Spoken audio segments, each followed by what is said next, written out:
Et la voiture, la plus vendue dans le monde est... Bon, si vous avez vu la photo, vous le savez déjà. D'autant que le suspense n'était pas vraiment insoutenable, puisque le classement n'a pas évolué depuis l'an dernier. Sur la première marche, d'après le site spécialisé FOCUS2mov.com, la Toyota Corolla domine de la calandre, et des roues, la Ford F-Series, F150 et ses variantes. De plus de 160 000 unités, 1.236.390 Corolla vendus. La troisième marche échoua à une autre Toyota, le RAV4 qui se classe toujours devant la Honda Civic.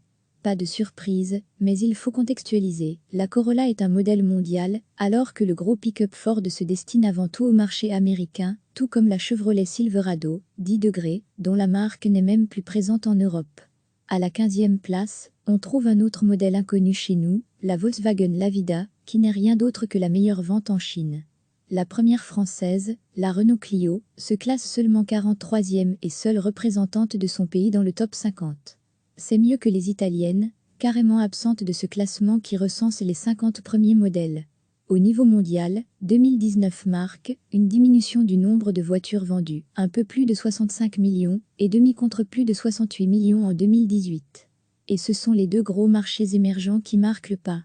Moins de 3 millions de voitures vendues en Inde contre 3,4 millions l'année précédente et 21 millions en Chine contre plus de 23 en 2018. Les USA restent quasi stables, 16.965.200 au lieu de 17.215.200, et l'Europe progresse très légèrement, 15.805.800 contre 15.624.500. Maintenant, si l'on regarde les modèles les plus vendus selon les régions, on constate des disparités énormes. En Europe, la VW Golf devance la Renault Clio et une deuxième Volkswagen, la Polo. À l'exception des SUV Volkswagen Tiguan et Renault Captur, le top 10 n'est constitué que de petites voitures ou de compacts. Juste l'inverse des USA, où les gros pick-up dominent outrageusement le marché devant les SUV.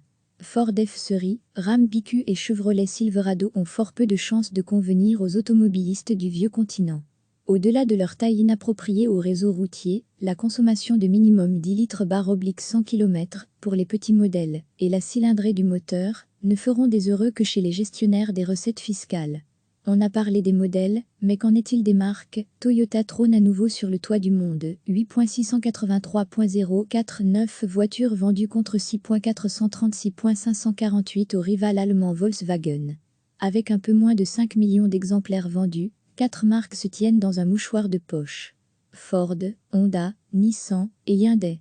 Mais si l'on tient compte de l'ensemble des marques détenues par chaque constructeur, le groupe Volkswagen en compte 12, c'est bien le géant allemand qui s'impose avec 10,97 millions de voitures vendues, devant Toyota et ses 10,74 millions.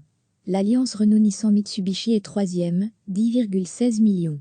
Enfin, il reste un secteur longtemps absent des statistiques, celui des voitures électriques. Les chiffres officiels 2019 sont toujours manquants à l'heure d'écrire ces lignes, mais le marché aurait connu une légère baisse, due à la fin ou la diminution des primes dans de nombreux pays. Il y a pourtant un grand vainqueur, une marque moquée ou ignorée par les autres constructeurs, il y a quelques années à peine, lorsqu'en 2012, elle commercialisait le modèle Tesla, a en effet livré 367.500 véhicules en 2019, soit près de 140 000 de plus que son plus proche rival, le chinois BYD, et plus du double d'un autre constructeur chinois, BEC. Quant au modèle le plus vendu, c'est le modèle 3 de Tesla, bien sûr, avec 300.075 exemplaires. Bon, on est encore bien loin de la Toyota Corolla, mais on ne parle pas non plus du même budget à l'achat, du simple au double. Recevez chaque matin l'essentiel de l'actualité. Cliquez sur s'abonner pour recevoir les dernières nouvelles.